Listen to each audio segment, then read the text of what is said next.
What is up, guys? Welcome to the ThinkComputers weekly tech podcast. This is episode 435, and our podcast is brought to you by Amazon. If you go to thinkcomputers.org/Amazon and happen to purchase something, that gives us a little kickback and keeps the podcast ongoing. With me, of course, is my co-host Ryan. What's going on?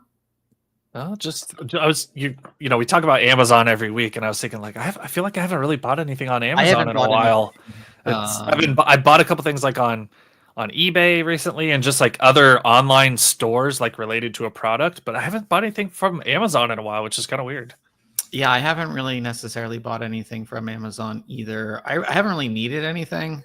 Mm-hmm. I've been trying to consolidate a lot of the stuff that I have, which has been a pain lately. So, but since last week, so much has gone on. Yeah. Not only in the tech world, but in your world. The AF Chiefs going to the Super Bowl again. Is that a new hoodie that you got? No, this is from like 2 years ago. Okay, so yeah, Chiefs once again going to the Super Bowl. The script's written. All the script. That's right. In my world, I wouldn't say I was in danger, but I mean a big fire down where I live in San Diego, which was, I showed Ryan some photos that I took from the back of where I live, and it was close, and it was a big fire. Close for comfort, for sure. So that was really interesting, and it just makes you those things, like you would think it would be like under control, but they can't control it, especially with the wind. With the wind and how dry it was. But luckily over the weekend it rained and it put it all down, and now it's 100% contained. But nice. It was the craziest thing for me is like you hear about it, oh, it's up on the mountain, like there's a mountain by me, and like, oh, it's up on the mountain, no big deal. And like you go to bed and it's 250 acre fire, something like that, right? And then you wake up and it's like 2,000, and you're like, whoa, this thing's moving. Yeah. And what's kind of interesting about California, I didn't know this, there's an app called I think it's called Watchdog, but there's like webcams on the top of all these like mountains, and you can you in that app and on the like just website, you can see those webcams, and like you could see the fire burning, and it's all recorded, so you could see it like in a time lapse of how it grows. Right. Really, really interesting. But like I said, shout out to all the firefighters, and you could see and you could hear all the planes circling, and all the helicopters who were like dropping water and everything. It was pretty interesting. Like I said, thankfully it wasn't like it was up in LA they had crazy winds. We had some winds, but nothing like that. So like I said, luckily I was safe, and there wasn't anything that crazy. But beyond what's going on with me and Ryan, we have so much to talk about. After last week's podcast, last Thursday, the RTX 5090 reviews dropped.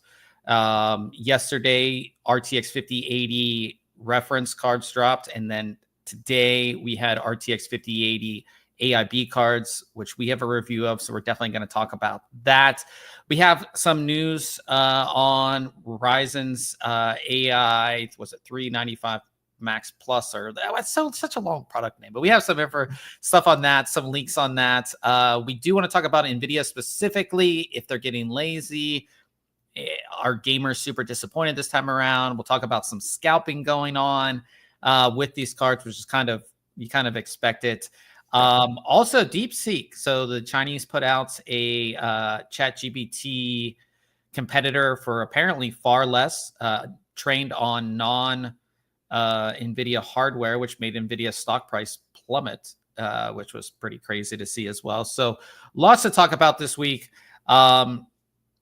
Let's first talk about the RTX 5080, because I've been testing that for the past few days. And I think, let's talk about the card. We showed you the card last week. If you guys did miss last week's podcast episode, I showed you the RTX 5080 Vanguard SoC Launch Edition from MSI, and we'll go ahead and bring our review up of it.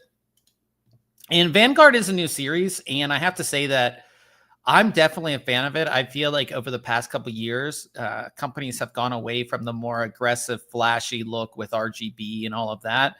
And at least for MSI, they're kind of bringing that back with this Vanguard series. Definitely more aggressive look, lots of RGB, which I'll show you. Now, the interesting thing, and this isn't as much of a knock with MSI, but like, so this is their launch edition, which is supposed to be like the special edition. Okay. The only thing you get with a special edition that makes it special is this little character that I have. I was gonna say you got the astronaut one, huh? Right. So like this little character, but like as a gamer, does this make me excited? No, I don't think. I would rather have a mouse mat, maybe. Like I was just thinking of like, okay, obviously this doesn't cost a lot to produce this little thing, but what would I if I didn't get this character, what actually would I want? And I really think that I would want like just give me a mouse mat or give me something that I could actually use. Now, this is going to look cool. Like I have it sitting here like in my setup, but I would rather have a mouse mat or I mean, I'd rather have a game key, to be honest. Or as I say, like either a game key or like a coupon towards like a game store like Steam or something, right? So that you could pick up a game at a discount or an included game. So MSI at CES, they were super excited about this, and you get each card comes with a different one of these. It's like a mystery of which one you get. I believe there's 12 or not. I don't know how many, but for like a special launch edition, I just not all that exciting to me, to be honest. Now, this card does come with your adapter, 12VH PWR to triple PCI Express 8-pin. It is the newer one that has the yellow there, so you plug it in, so you know you're plugged in all the way. It also comes with a little GPU supports. That is essentially all you're getting with the card itself. Like I said, much more aggressive card. If you compare this to MSI Supreme line, much more aggressive. If you look at it, it's just a better looking card, in my opinion. Is if you want something more aggressive, there's like some little carbon fiber accents and all that kind of stuff on the card. If we go around back, full cover metal backplate, which looks awesome. This black section is like sort of carbon fiber as well. MSI Dragon logo there. Cut out at the end, as you can see as well. So you can get that pass through from the cooling fans. New cooling fans on this that have been redesigned. You can see that the actual frame connects to the blades, and everything's been re-engineered, redesigned. Very quiet card as well. Side here, GeForce RTX logo, MSI logo. This lights up. There's some lights down here. And you can see right in the middle of the card is that 12VH PWR, and that's where the PCB ends, is right here. So all this is extra cooling. And the end of the cards, this is something we're going to start seeing a lot more too on graphics cards, is that the end of the card has the MSI Dragon logo, which does light up as well. So if you're somebody that does have a case that has that tempered glass front, you'll be able to see this through the front of the case. And this is going to be a new thing. We saw it last generation, especially with Asus and the Strix card. You're going to see a lot of other brands do this as well, just because of the fact that again, you want to see straight through. This card is essentially a 3-slot card. It's slotted for 2-slot, as you can see, but it's essentially a 3-slot card. So you are going to want to go ahead and keep that in mind. Now, when it comes to the RGB lighting, MSI has done this thing. We've seen some companies do like all RGB lighting on the fans, or Gigabyte does it where the fans light up when they're on. This lighting sort of goes through the card, and then you can see it behind the fans. I actually like that a lot. You can see a little bit better here. That's kind of what it looks like, on that side of the card. And then, of course, you have that MSI logo, and then there's like an RGB strip below it that lights up quite nicely, as you can see. And in there in the dark, it looks a lot better. And then the end of the card, like I said, that end of the card right there, that lights up to be seen through your front panel of your case. Now, we have all of these pages on performance. You guys can go through these. In this time around, why we have so many pages, it's by game. So each page essentially is a different game that we've tested, or different set of tests that we've run. The gist of it is essentially, in my testing, at 4K compared to an RTX 4080 Super, it's about 16% faster. And then at 1440p, it's 12% faster. That's essentially what you're going to get with this card in raw performance. This is without any type of res scaling. This is without DLSS. This is without ray tracing, just in raw performance. Now, if you think about raw performance as a gamer, does that make you? That's the one that I care about more. Well, I think there's something of note there. Like, I like that raw performance for my FPS games, competitive games, right? I like the DLSS function in like a slower paced where I want just like, I don't know, I don't mind it as much in a single player game. I don't want it in my competitive. So I go back and forth on like which I like more or care about more. But from my standpoint, I care about that raw power. Yeah, and the thing, it's not that big of an increase, and even our numbers are higher than some of the other numbers that I've seen. Mm-hmm. And my biggest thing with NVIDIA is that for a new line of graphics cards, not an update, not like a super update or anything like that, but you want the previous generation to have a generational update. What I mean by that is this 80 series card should perform the same or higher than the previous generation 90 series card. If this was a 5070, you want it to perform the same or better than a 4080. Yep. And this generation, it doesn't. I didn't have a 4090 to test, but pretty much a 4090 is about, I would say, 25% faster than a 4080 Super. And we only saw 16% increase. So it's not as fast as a 4090. Mr. H in the chat asked that, how does it compare to 4090? It's slower. In raw performance, it's going to be slower than a 4090.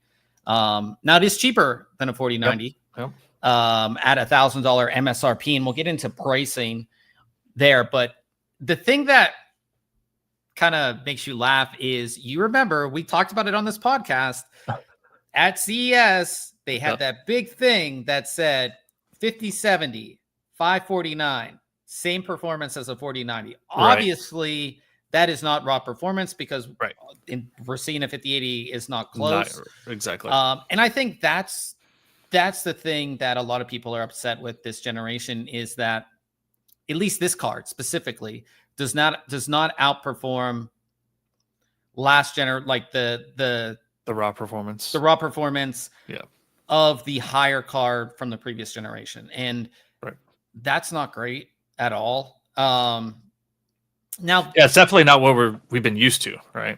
Yeah. And that's what we always got from NVIDIA. And maybe they over-engineered the 4090 so much that maybe that made that an impossibility.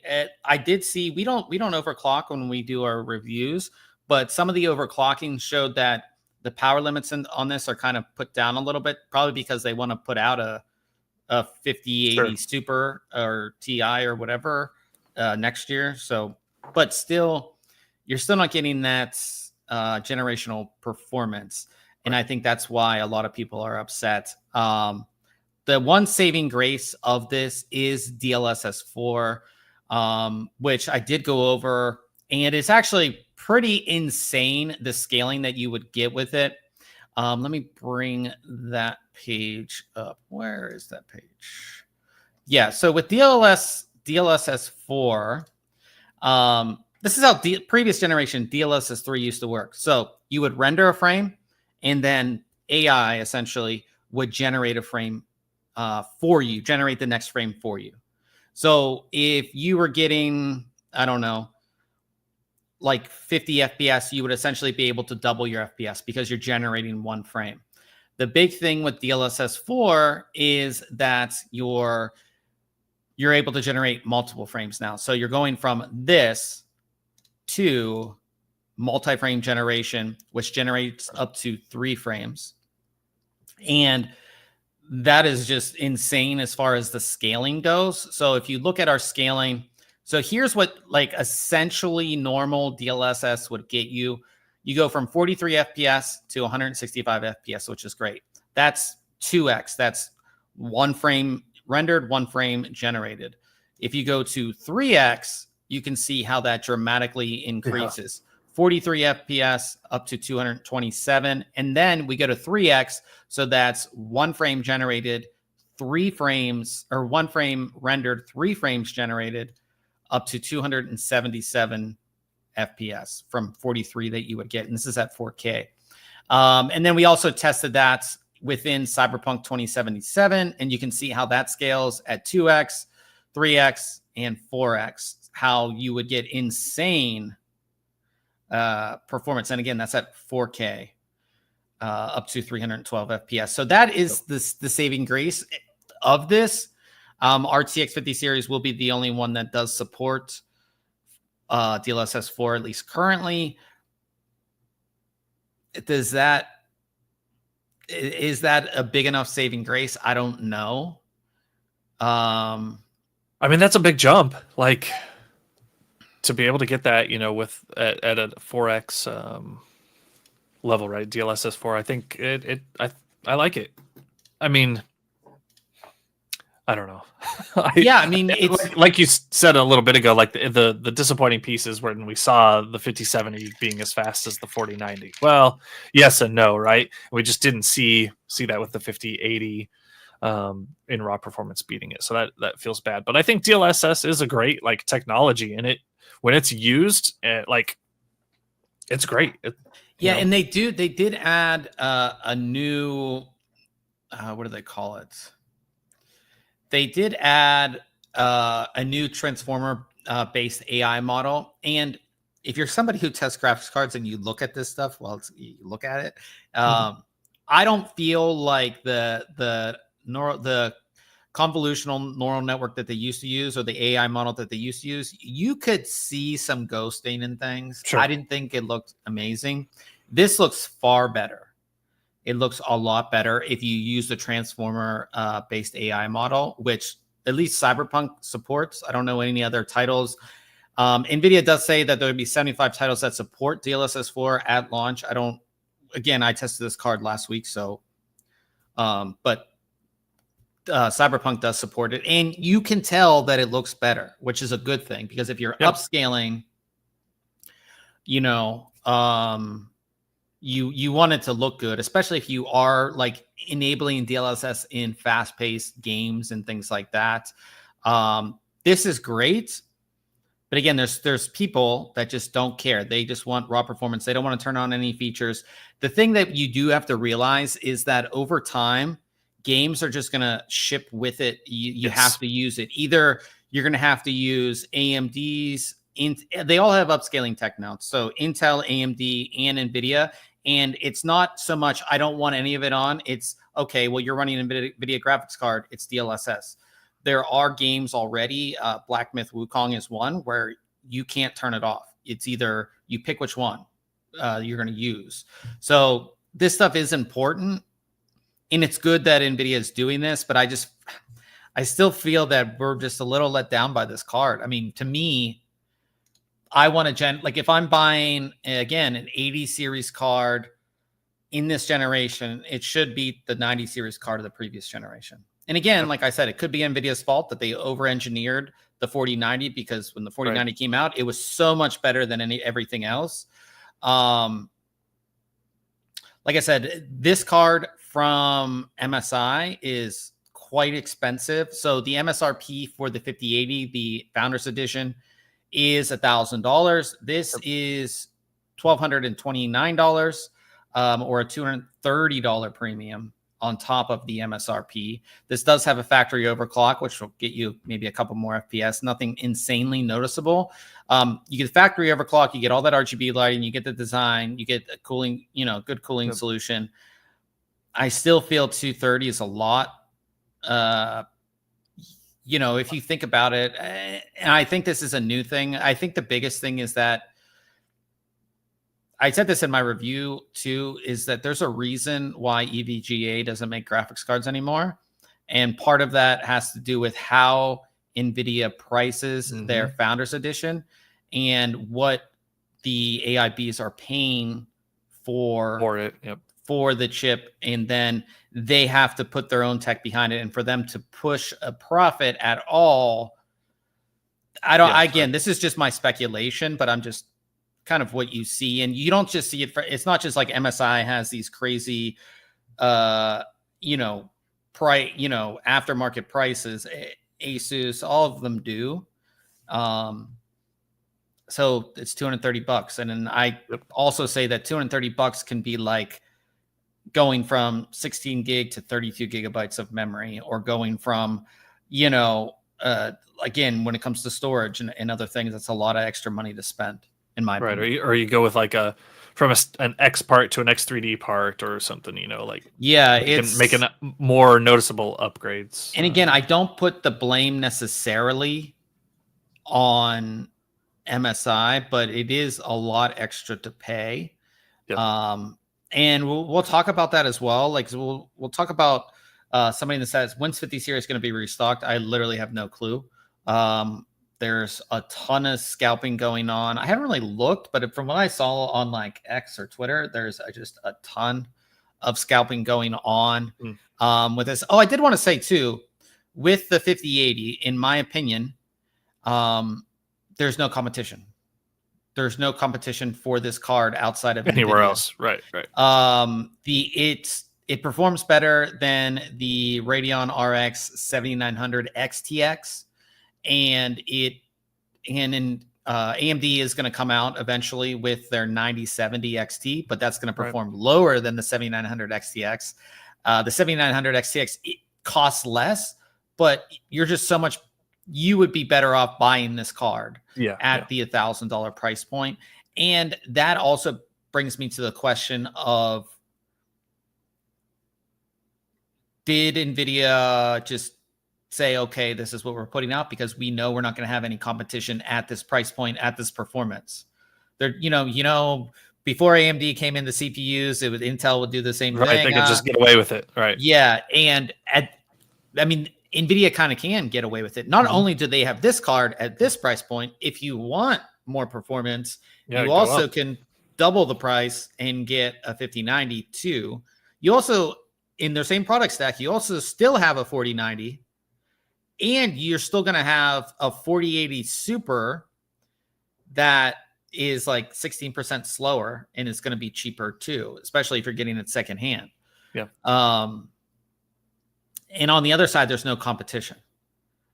Right. So do you think that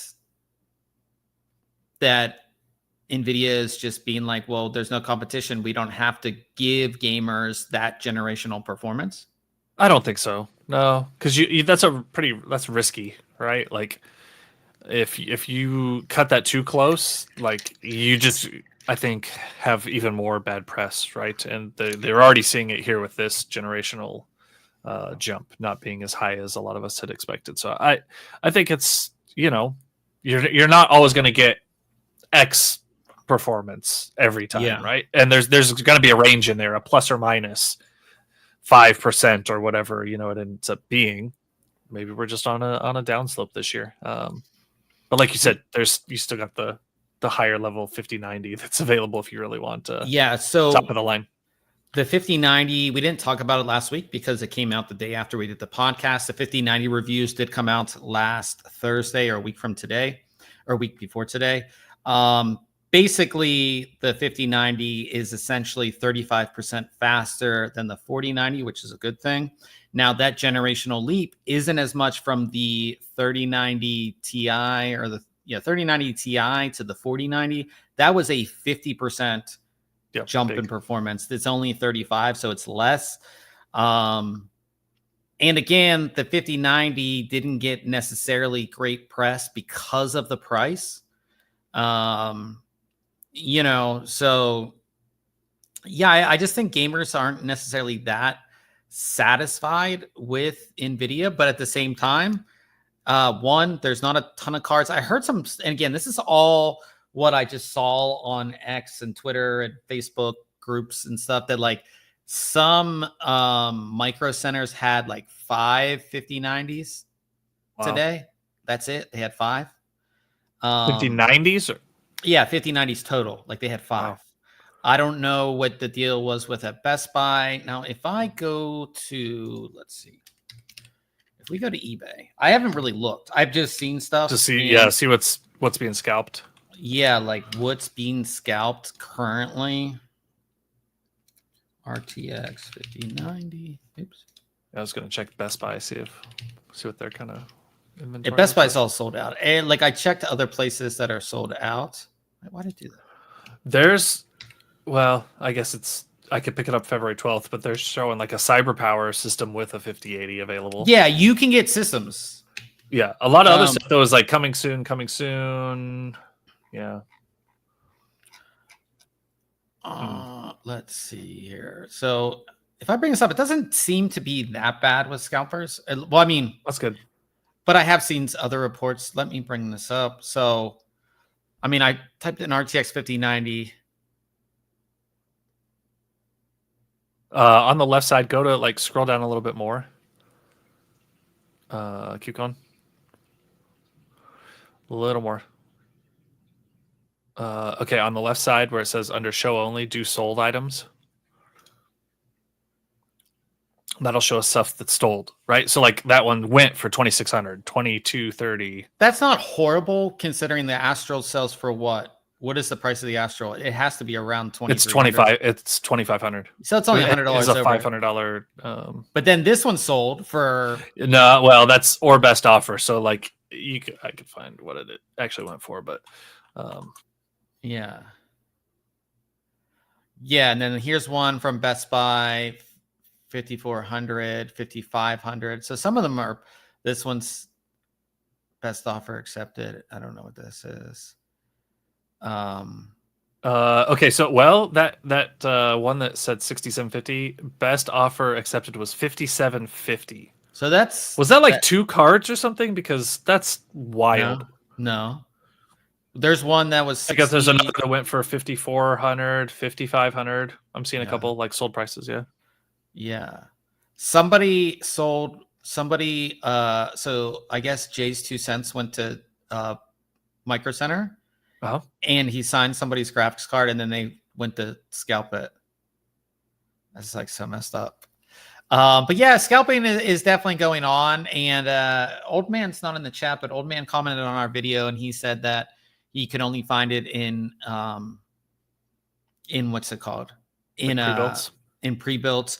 I honestly don't think like this first, today's the first day, everything's sold out. We're not in the constraints that we were for the previous gen, especially with like global shortages and things like that. But it's not horrible, but it's not great to see this either. And I urge everybody here, don't do this. Do not buy a card on eBay. You don't need it that bad. You don't need it that bad. You can wait just a little bit and get a card. It's just so dumb to pay. If you really, really wanted something, I would say the most over what this card goes for, maybe a couple $100 if you really wanted it. But if you're paying $1,000, double the price for a card, you're just dumb. No, it's wild. Yeah. So don't do that. But yeah, it's kind of what's going on with scalping.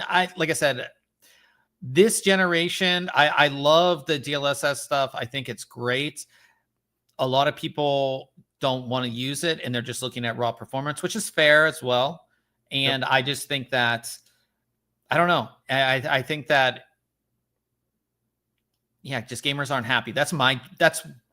From what I've seen, like I said, on Facebook groups and on X and everywhere, that gamers aren't necessarily happy. And also as a reviewer, I feel like it should beat the previous generation's next higher tier card. It just should, in my opinion. I think that's valid.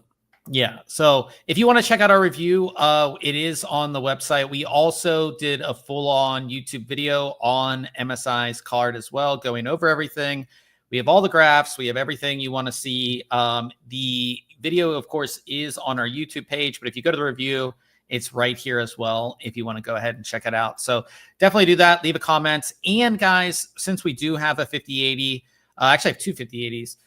If you want us to test anything specifically or do like a deep dive on something, since we have it, I was only able to test it for like 3 days. So not a lot of time to get a ton of testing in. So if you want me to test something different for the 5080 specifically, leave it in the comment on the video or shoot us a message or just hit us up on socials and I'll test whatever you guys want me to test if you want to see how it performs in certain situations. I didn't do any of the AI testing. There are some AI benchmarks that we can run and do other stuff, but whatever you guys want me to do, just like I said, let me know. But that's pretty much everything for 5080, 5090. Don't know, like I said, when it's going to be restocked. Cash in the chat asked that. I don't think it's going to be as long. I think that's the biggest thing compared to last generation, where like you'd see like 1 or 2 get in stock and then they were gone. Yeah, trickle in. Yeah, I think we'll see a few more come out. So yeah. So moving on from that, we'll go to Case Mod Friday. Of course, that's where we feature a build or mod that's been completed in the community. And this week we have Project Mark, and this is from I'm not going to try to pronounce your last name, but we have them linked there. So this is pretty cool. This is sort of like a space-themed mod here. I love the frosted tubing that we have here. Oris Ice motherboard, which is one of my favorite lines from them. Oris graphics card. Pretty simple. This is the Be Quiet. What is this? A Dark Base 901? Yeah, Dark Base Pro 901 case. So just really like how this one turned out. I think this is a great example of, in my opinion, less of a mod and more of just a well thought out, high quality build, right? Yeah. Like this is a high end build because nothing too crazy with the bends. You know, you got some 45s and 90s there. You've got some complex, semi-complex builds like coming off the CPU, coming straight out and bending up at 45s and then making connections. But it's nothing that like, you sit there and you think it out and design your loop, design your system, and spend the time to make these bends, right? Just about anybody. And nothing in this, nothing's modded. So these are all exactly. Like, even the reservoir over here is mounted to the side mount. There's no modding done. There's no CNC parts, no custom, acrylic work, anything like that. It's all parts that you can pick up off the shelf or add to a shopping cart and get ordered and put together yourself. And that's what I like about this. Is very clean. I love how that blue on the RAM like kind of glows through the tubing. I thought that was kind of a cool effect there. Very cool. Okay, so this isn't even on the side mount. It's mounted to the sitting in front of the fans a little. Yeah, it's offset a bit. Yeah, very cool. But yeah, that's why I like you can build a really, I mean, look how awesome this looks, like a really awesome looking system without having to cut your case up or do anything crazy. And if you take the time to just learn how to bend these, and again, all the companies who make this stuff, they have bend kits. There's so many guides online. Like you can do all of this very much yourself. You just, design it like Ryan said and take the time to do it. And again, you don't need to know how to use a Dremel or do any of that stuff. Yeah, I didn't know how to do any of, I had never bent tubing before I did my hard to build. And you get the bending kit, sketch out, you think your loop's going to be so that you've kind of got an idea of what you want to do, get a tape measure or ruler and kind of figure out what you think your, tubing distances are going to be. It's all doable. And you could end up with a system like this. Looks great. This looks great. So awesome build here. And of course we have our full section of Case Mod Friday builds. Go to articles, Case Mod Friday, and there are a ton, and you can just essentially scroll forever. So if you want to check out more builds, we have a ton, and we feature one every Friday here on the site. I will move on from that to news, and not a ton of news because all of our big news stories last week were all about leaks for either the 5090 or the 5080, and obviously all that information is out there now. But we do have some information on the 5070 and 5070 Ti. So one, full info on the RTX 5070 and 5070 Ti. So if you're wondering about specs on these, we have all the specs. So 5070 Ti will have 8,960 CUDA cores, 70 RT cores, 16 gigabytes of GDDR7 going across a 256-bit memory interface, boost clock of 2.45 gigahertz, power draw is going to be 300 watts, and it's going to be 749. And then the 5070, the one that's supposed to perform as good as a 4090, 6,144 CUDA cores, 48 RT cores, 12 gigabytes of GDDR7, 192-bit memory interface, boost clock of 2.51 gigahertz, 250 watt power draw, expected price $549. And this is all directly from NVIDIA's information here. So everything's here. And wait, what? Sweet. Yeah. They put all the information out in their Blackwell white paper. It is nice to see GDDR7 go across at least currently, the entire lineup. Right.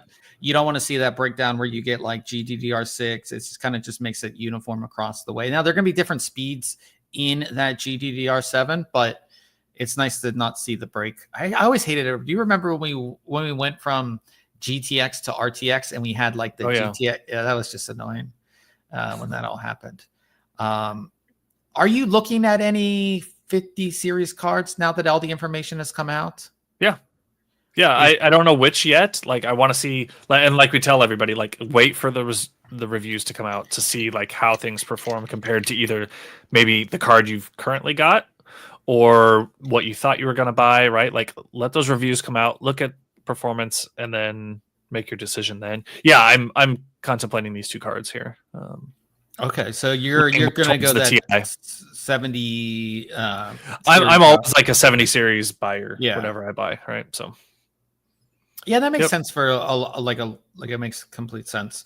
What are you on now? You're on a 2070 Super? 2070 Super, right? Like, I mean, that's a nice upgrade. Like, so because oh, absolutely. Yeah, you would especially when it comes to like frame generation, DLSS, you would take crazy advantage of that with that, and you would get that 4090 performance if you turned it on. So exactly, and like I said, I think with all the 50 series, it just depends on the game you're playing and kind of what you're doing with the card. I do have to say, and I didn't necessarily talk about it as much last week either, or even when they announced the 50 series cards, but these founders editions looked really, really good. Yeah, I like it. Nice. I like the angled power on the side too, how it comes out at an angle, and like how they're able to, almost every 5090 that you see is like 3-slot, 4-slot, but they were able to get it down to a smaller card.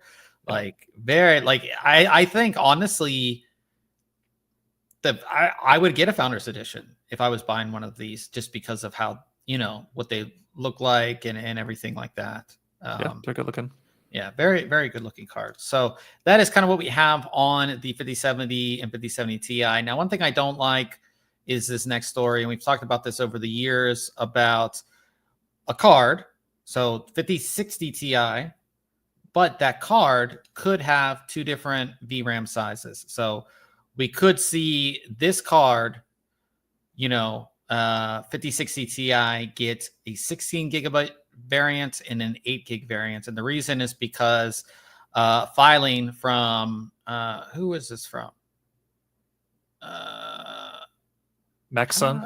Maxsun. So Maxsun, this is from their filing, and you see like a 5060 iCraft 8 gig, and then you see like where it's like a 5060 Ti iCraft 16 gig. Like you can see it there in the thing. I always said, and I've said this, especially when it's like, you're a new builder, this is your first build, you don't really know what you're doing, but you need to get a 5060 Ti. You go to Best Buy, or you go to Micro Center, or you're on Amazon, and you see 5060 Ti, and one is say $300. Just that's not going to be the price of this card, but say like one's $300 and then one's $250. Well, if I'm a smart consumer, and I don't know any better, I'm buying the one that's $250, and I don't think they're any different. I've never been a fan of this. I don't know what your take is on two different VRAM sizes. I'm okay with it as long as it is very clearly identified on the packaging.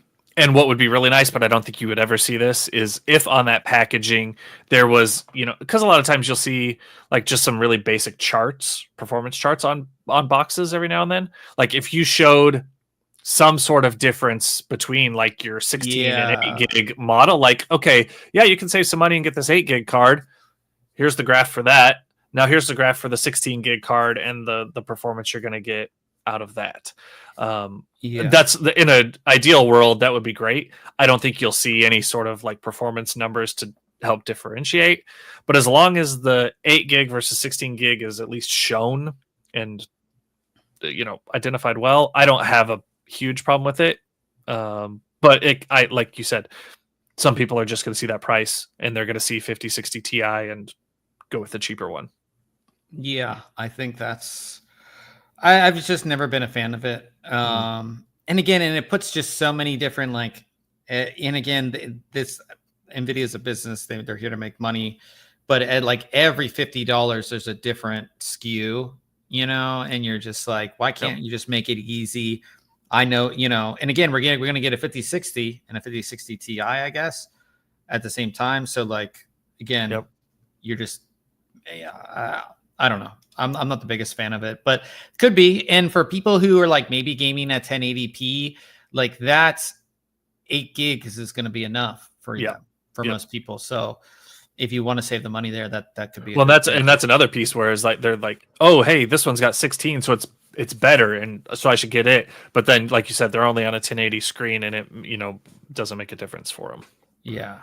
So we'll see if that happens. We don't know any information on that, but once we do, we will definitely let you guys know. AMD finally put out some information on their AI Max 395 Strix Halo APU, that it's 68% faster than the RTX 47M. Ryan actually got a chance to play with a machine that had this in it at CES. It was the Asus. What was that? I think they listed in here actually. Did we? Yeah, you were playing on it. Asus.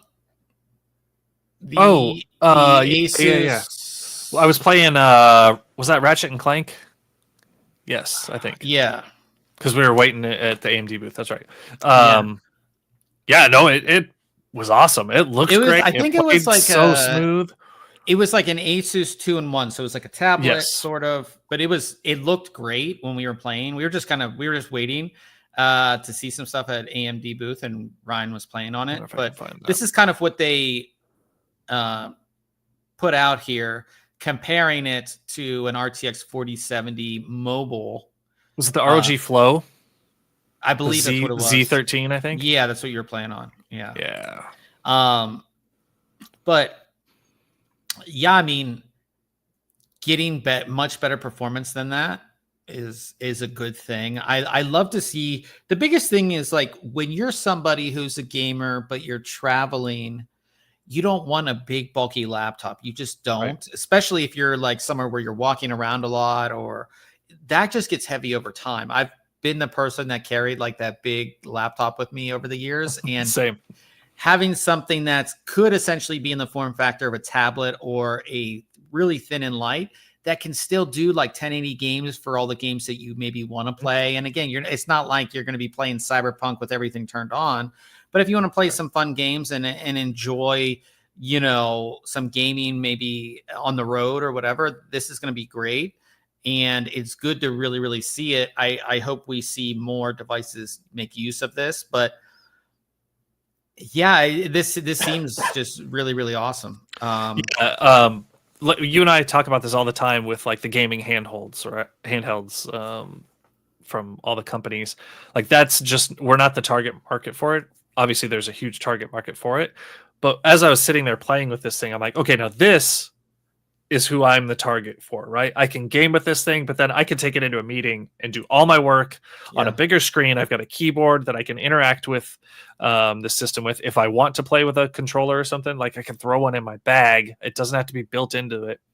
And I can use this as both a production and gaming device. Yeah. Pretty nicely. And that game looked great on there. I was playing that Ratchet and Clank for, 10 minutes or so. It looked amazing. Yeah, so that's the thing is that I think AMD is really capturing, not like you said, the gaming handheld specifically, but also the sort of thin and light where you can finally have that gaming, if you want it on a thin and light, that's going to do actually pretty decent and be playable. We've seen thin and lights, you can game, you can do this, but then battery life is horrible, or it's not really what they say. So we'll see. This is just we always say when companies release this data too, it's like take it with a grain of salt, wait till actual reviews do come out. But so far, I mean, and we, like I said, we got to play on one and it looked great. So really awesome to see that there from AMD. Moving on from that, Cooler Master launched a new CPU cooler. I'm like still, I feel like I'm like the old guy who still like loves air coolers. Now this is very like I love the look of this thing. Yeah, it's sleek. It uses their Mobius fans, which if you've never seen these from Cooler Master, they are not, they're designed not to look flashy or anything, but they push a lot of air and they're very quiet and they're very efficient. So this is their Hyper 612 Apex. It is a big cooler. 6 heat pipes. It's actually 30% smaller than the previous model. I have the big one, and that thing's massive. So this is smaller, but provides the same amount of cooling, which is great because while huge air coolers are awesome, like you don't want them to cover your RGB memory, and then if you do need to move something around or plug something into the motherboard, sometimes they get in the way. So it's great that it's smaller. Uses their Mobius 120p fans. You can see dual fan design, really clean. Yeah, so you're the clean design.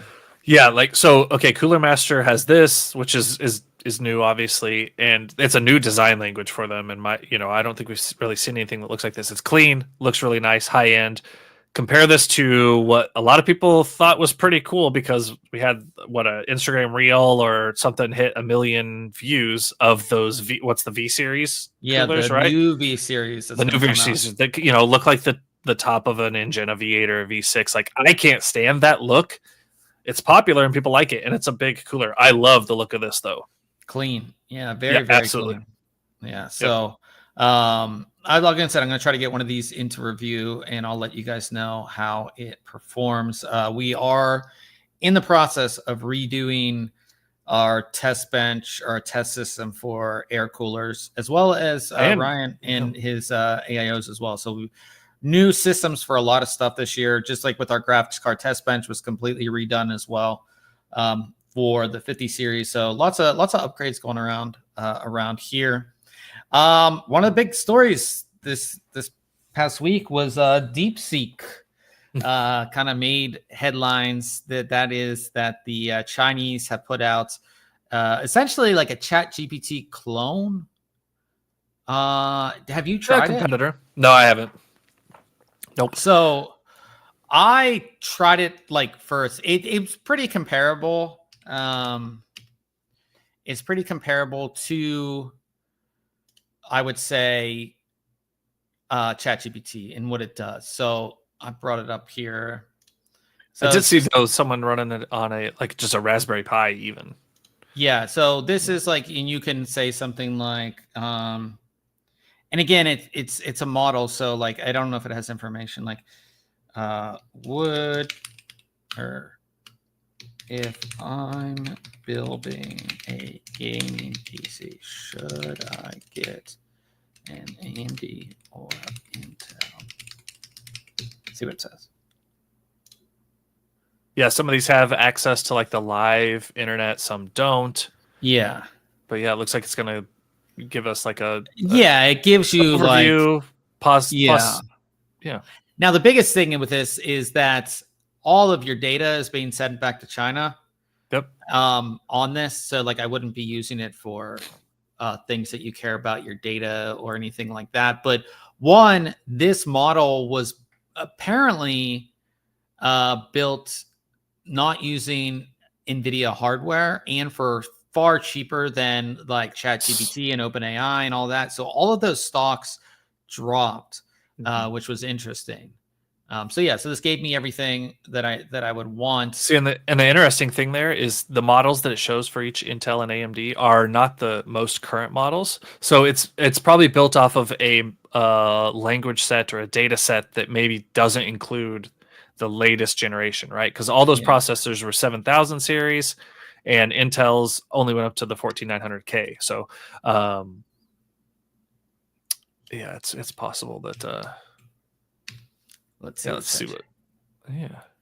I mean, it's essentially it's got to be very similar. Now, like with this just free version of ChatGPT, it doesn't go out to the internet, I don't think. So, yeah, very much the same. Like it tells me that what it would recommend for AMD.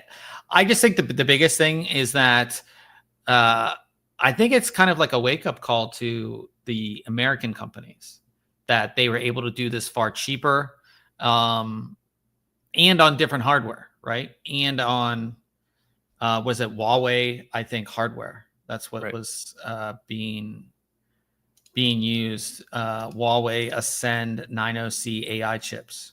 Yep. To do it. Yeah, no, it's impressive. Yeah.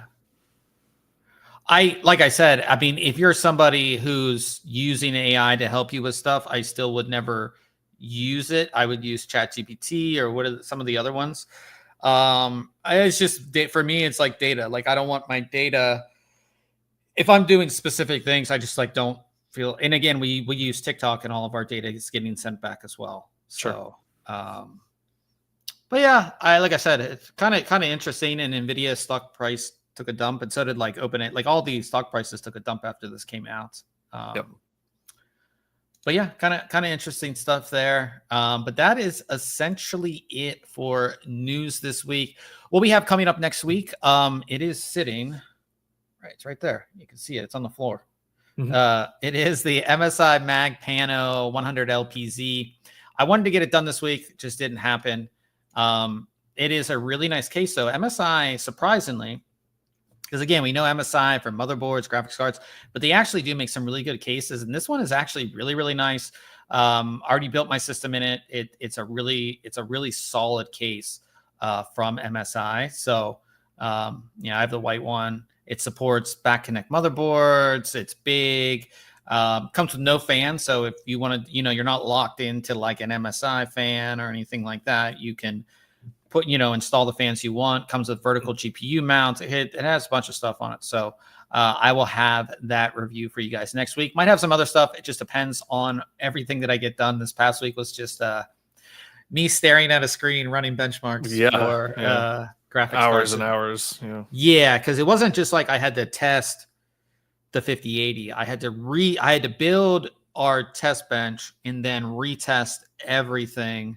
Also, we changed a bunch of the games and everything. So it was like, okay, how do I run this benchmark? It was a lot of work, but I'm glad I got it all done. That way, moving forward, when we have new cards, like I said, we have Asus's 5080 Astral, which we'll definitely get into here soon as well. It's going to make testing a lot easier because I've already run through everything. The first time you do it, it's always just such a pain. Yeah. So,